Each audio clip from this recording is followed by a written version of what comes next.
प्रश्न है कि ब्रह्म तत्व प्राप्त व्यक्ति की क्या पहचान होती है? ब्रह्म प्राप्त महापुरुष के जो लक्षण होते हैं वो मान रहित होता है, निर्माण, अमोहा, जित्संग दोषा, अध्यात्म नित्या, विनिवृत्त कामा, द्वंद्वैर विमुक्ता, सुख दुख संगई, गच्छन्त मूढ़ा पदमव्ययम तत्। जो अव्यय पद को प्राप्त अर्थात ब्रह्म प्राप्त महापुरुष होता है उसमें मान की गंध नहीं रहती, शरीर मान की गंध नहीं रहती। एक आदमी पूजा करे, एक आदमी थप्पड़ मारे, दोनों के प्रति समान भाव होगा। जो ब्रह्म प्राप्त महापुरुष है उसका किसी से द्वेष नहीं होता है और मोह नहीं होता, ना अपने शरीर में मोह होता है न किसी के शरीर में मोह नहीं होता।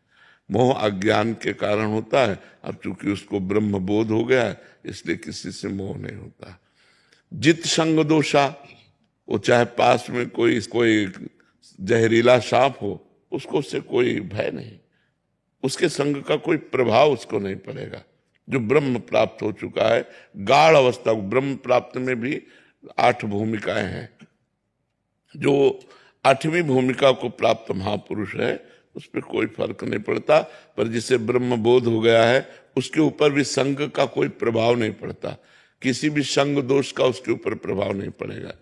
अध्यात्म नित्या, वो निरंतर आत्म स्वरूप में रमण करता है। विनिवृत्त कामा, उसकी समस्त कामनाएं शांत हो चुकी होती है, कोई कामना नहीं होती। ब्रह्मभूता प्रसन्नात्मा, न शोचति न कांक्षति, समा सर्वेषु भूतेषु मद भक्तिम लभते पराम। पराभक्ति का परम लाभ ये प्राप्त हुआ कि वो ब्रह्मभूत हो गया। ब्रह्मभूत माने ब्रह्मबोध प्राप्त कर लिया, वो हर समय प्रसन्न आत्मा रहता है।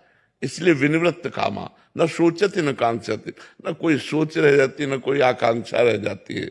द्वंद्वैर विमुक्ता, मान अपमान, लाभ हानि, जय पराजय, ठंडी गर्मी, भूख प्यास, इन सब पर वो विजय प्राप्त किए होता है, कोई भी प्रभाव इनका उसके ऊपर नहीं पड़ता। द्वंद्वैर विमुक्ता, सुख दुख संग, सुख दुख में समान भाव रखने वाला परम ब्रह्म परमात्मा